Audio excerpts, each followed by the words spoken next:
సీతారాముల కళ్యాణం తరువాత రాములవారి పట్టాభిషేకం కొరకు లోకమంతా 1000 కన్నులతో ఎదురు చూస్తున్న రోజు రానే వచ్చింది. అప్పుడు మందర కైకేయి వద్దకు వచ్చి, నీ కొంప నిలువునా కూలబోతున్నది. ఆ రాజుకు నీ మీద ఉన్న ప్రేమ మరెవరి మీద లేదని మహా మురిశావు కదా, ఇక మురుద్దువుగాని అన్నది. నీ వాలకం చూస్తే ఏదో జరిగినట్టుందే, అందరూ క్షేమంగానే ఉన్నారు కదా అన్నది కైకేయి. అటు పిమ్మట కైకేయి మనసు మార్చి, మందర, నీ కొడుకైన భరతుడికి రాజ్యం అప్పగిస్తే నీవు రాజమాతవై గౌరవం పొందుతావు రాజమాతవై గౌరవం పొందుతావు.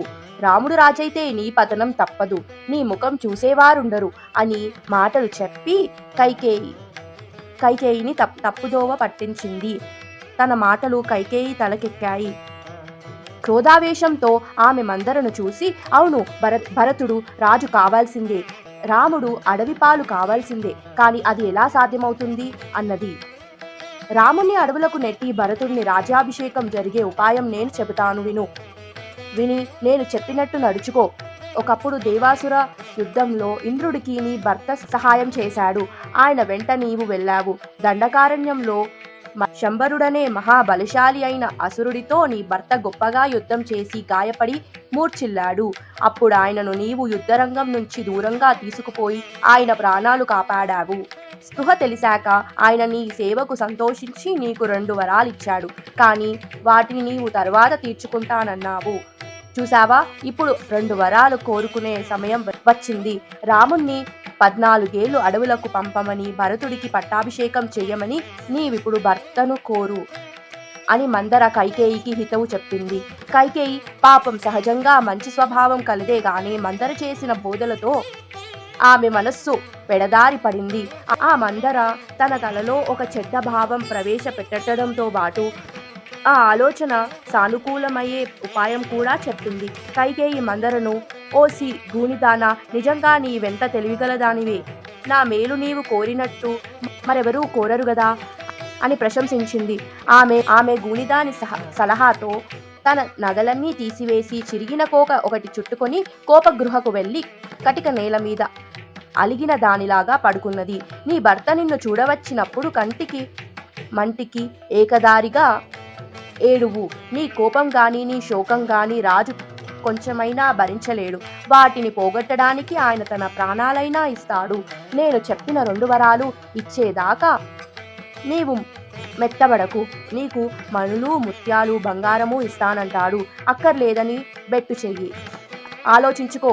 భరతుడు 14 ఏళ్లు రాజ్యపాలన చేసినాక అతన్ని ఎవరూ కదిలించలేరు అన్నది మందర. ఆ శంభురాసుడి కన్నా నీకెక్కువ తంత్రాలు తెలుసుగదే అని కైకేయి మందరను మెచ్చుకున్నది. తన భర్త తనకు వరాలివ్వని పక్షంలో చచ్చిపోవడానికి కూడా ఆమె నిశ్చయించుకున్నది. దశరథుడు రామ పట్టాభిషేక యత్నాలకు ఆజ్ఞ ఇచ్చి ఆ శుభవార్త కైకేయికి తానే స్వయంగా తెలిపే ఉద్దేశంతో కైకేయి శయనగృహానికి వచ్చి అక్కడ ఆమె లేకపోవడంతో చూసి ఆశ్చర్యపడి, కైకేయి ఎక్కడ ఉన్నావు అని పిలిచాడు. జవాబు లేదు. ఆయన అంతఃపుర ద్వారం దగ్గరకు వచ్చి అక్కడ ద్వారపాలికను, కైకేయి ఎక్కడా అని అడిగారు. ద్వారపాలిక భయంతో చేతులు జోడించి, ప్రభు, వారు కోపగృహంలో ఉన్నారు అని చెప్పింది. దశరథుడు కలవరపడుతూ కోపగృహానికి వెళ్ళి అక్కడ నేలపైన పడి ఉన్న కైకేయిని చూశాడు. 1,00,000 వరహాల విలువ చేసే ముత్యాల హారాలు, ఇతర ఆభరణాలు నేలపై చెల్లాచెదురుగా పడి ఉండి ఆకాశంలో నక్షత్రాలలాగా మెరుస్తున్నాయి. దశరథుడు కైకేయిని సమీపించి ఎంతో ప్రేమతో ఆమెను బుజ్జగిస్తూ, దేవి, నీకెందుకిలా కోపం వచ్చింది? ఎవరి మీద? ఎవరన్నా నిన్ను తిట్టారా, అవమానించారా? ఒంట్లో సరిగ్గా లేదా? వైద్యులను పిలిపించనా? ఏడుస్తున్నావు? ఊరుకో, కావాలంటే నీ ఇష్టం వచ్చిన వాళ్లను దండిస్తాను. నిర్దోషులైనా సరే, ఏ దరిద్రున్నైనా ధనికుణ్ణి చేస్తాను. నీకు నాతో బాటు మిగిలిన వారంతా విధేయులై ఉండగా ఈ దుఃఖం దేనికి? నీ కోరిక ఏమిటో చెప్పు. నా ప్రాణాలొడ్డైనా సరే నీ కోరిక తీరుస్తాను. లే కైకేయి, లే అన్నాడు. ఆ మాటలు విని కైకేయి, నాకెవరూ అపకారం చేయలేదు, అవమానమూ చేయలేదు. నాకొక కోరిక ఉన్నది. దానిని మీరు తీరుస్తారని ప్రమాణం చేస్తానంటేనే చెబుతాను అన్నది. దశరథుడి మాటలకు చిరునవ్వు నవ్వి కైకేయి జుట్టు చేతులతో నిమురుతూ, తన ప్రాణంతో సమానమైన రాముడి పైన ఒట్టు పెట్టుకుని ఆమె కోరిక తీర్చటానికి ప్రమాణం చేశాడు. అప్పుడు కైకేయి దశరథుడికి శంభురాసుడితో జరిగిన యుద్ధాన్ని, ఆ సమయంలో ఆయన 2 వరాలిస్తాను కోరుకోమంటే తాను తరువాత కోరుకుంటానన్న సంగతి జ్ఞాపకం చేసింది. తరువాత ఆ వరాలు 2 బయటపెట్టింది. రాముడికి జరగబోతున్న పట్టాభిషేకాన్ని భరతుడికి చేయాలి. రాముడు నారబట్టలను ముని వేషాల్ని ధరించి 14 ఏళ్ళు దండకారణ్యంలో నివసించాలి. ఈ మాటలు వింటుంటే దశరథుడికేదో భయం పట్టుకొచ్చింది. స్పృహ తప్పినట్టయింది. కాళ్ళు చేతులు వణికాయి.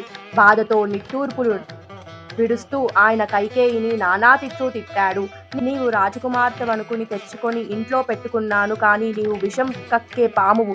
నిన్ను తల్లిగా చూసుకుంటాడు కదా, ఆ రాముడికి ఇంత ద్రోహం ఎలా తలపెట్టావు? నేను నీకేం ద్రోహం చేశాను? ఏ మహాపాతకం చేశాడని రాముణ్ణి అడవికి పంపను? నా ప్రాణాలైనా వదలగలను, కానీ రాముణ్ణి చూడకుండా బతకలేను. ఈ దిక్కుమాలిన ఆలోచన మానుకో. నీ కాలు నెత్తిన పెట్టుకుంటాను. నన్ను కరుణించి ఈ వరం అడగకు. భరతుడంటే నాకు ప్రేమ లేదేమోనని పరీక్ష చేయటానికి ఇలా అని ఉంటావు. రాముడు చేసిన సేవలో ఎన్నో వంతు కూడా భరతుడు నీకు చేయలేదు. నీకు రాముడి కంటే భరతుడెక్కువ అంటే నేను నమ్మను. నీ మాటలతో నన్ను చాలా బాధ పెట్టావు.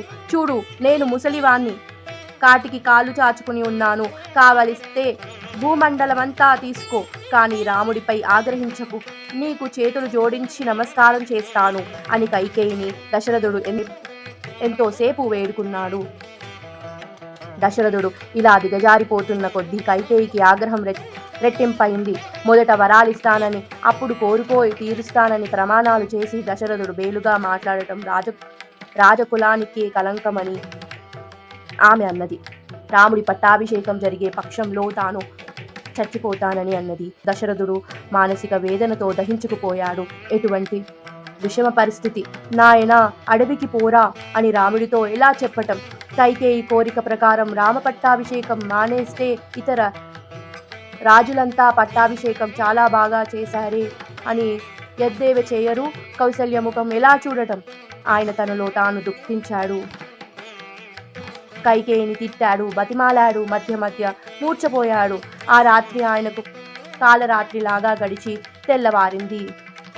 వశిష్ఠుడు తన శిష్యులతో సహా రాచనగరకు వచ్చి దశరథుడి అంతఃపురం వాకిలి దగ్గర సుమంత్రుడెదురుగాగా తాను వచ్చిన సంగతి రాజుగారికి చెప్పమన్నాడు.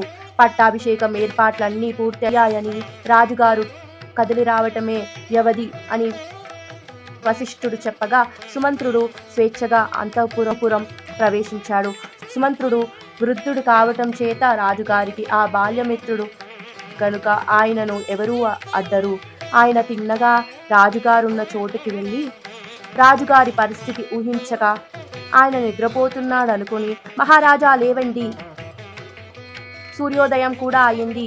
రాజపట్టాభిషేకం జరిపించటానికి అందరూ తమ రాక కోసం చాలాసేపుగా ఎదురుచూస్తున్నారు అని చెప్పాడు. దశరథుడు శోకంతో వాచి ఎర్రగా ఉన్న కళ్ళతో సుమంత్రుణ్ణి చూసి, ఏమోయ్, నన్ను నీ మాటలతో ఇంకా ఎందుకు దుఃఖపెడుతున్నావు అన్నాడు. దశరథుడు దుఃఖంతో ఉన్నాడని తెలియగానే సుమంత్రుడు చేతులు జోడించి 2 అడుగులు వెనక్కు వేశాడు. దశరథుడు సుమంత్రుడితో మాట్లాడే స్థితిలో లేనందున కైకేయి, సుమంత్రుడా, తెల్లవాళ్ళు మహారాజుకు రామ పట్టాభిషేకం అన్న ఆనందంతో నిద్రలేదు. ఇప్పుడే కాస్త కునుకు పట్టింది. నీవు వెళ్ళి రాముణ్ణి పిలుచుకురా, ఇదే రాజుగారి ఆజ్ఞ అనుకో అన్నది. రాముడు ఇక్కడికి వచ్చి పట్టాభిషేకం చేసుకుంటాడేమో కాబోలు అనుకుంటూ సుమంత్రుడు అక్కడి నుంచి కదిలాడు. నగరమంతా ఉత్సవంలాగా కోలాహలంగా ఉన్నది. రాజసభ జనంతో కిక్కిరిసి ఉన్నది. సంబరాలన్నీ సిద్ధంగా ఉన్నాయి. రాజులందరూ కానుకలు తెచ్చారు. వారు తమలో తాము రాజుగారు కనిపించరు, మనం వచ్చిన సంగతి వారికి ఎలా తెలియడం అనుకుంటున్నారు. సుమంత్రుడు మర్యాదగా వారిని పలకరించి, తామంతా వచ్చిన సంగతి నేను మహారాజు గారికి తెలియజేస్తాను. వారి దగ్గరికి రాముణ్ణి తీసుకుపోతున్నాను అని చెప్పాడు. ఆయన మళ్ళీ వెనక్కి తిరిగి దశరథుడి అంతఃపురానికి వెళ్ళి దశరథుడు పడుకుని ఉన్న చోటికి చేరి, దశరథ మహారాజా విజయీ భవ, రాత్రి గడిచి తెల్లవారి సూర్యోదయం కూడా అయింది. మీకోసం బ్రాహ్మణులు, సేనాపతులు, పట్టణంలోని పెద్దలు ఎదురుచూస్తున్నారు. నిద్ర మేలుకుని జరగవలసిన కార్యం జరిపించండి అన్నాడు. రాముణ్ణి తీసుకుని రమ్మని కైకేయి నీతో చెప్పెనే, తీసుకురాకుండా ఎందుకు వచ్చావు? ఆమె ఆజ్ఞ నా ఆజ్ఞ కదా, నేను నిద్రపోవటం లేదు, మెలుకునే ఉన్నాను. వేగిరం రాముణ్ణి తీసుకురా అన్నాడు దశరథుడు. సుమంత్రుడు చిత్తమని చెప్పి రాజుకు నమస్కారం చేసి ఏదో గొప్ప ఏర్పాటే జరగబోతున్నది అని తనలో తాను సంతోషపడుతూ రాజవీధి వెంట జనం ఉత్సాహంగా పట్టాభిషేకం గురించి అనుకునే మాటలు వింటూ తనలో తాను సంతోషపడుతూ వెళ్ళాడు. ఇక దశరథుడు కైకేయి చెప్పిన ఆ మాటను రాముడితో ఎలా చెప్పాడో, ఆ మాట విని రాముడు ఏమన్నాడో మరొక వీడియోలో తెలుసుకుందాం. నమస్కారం.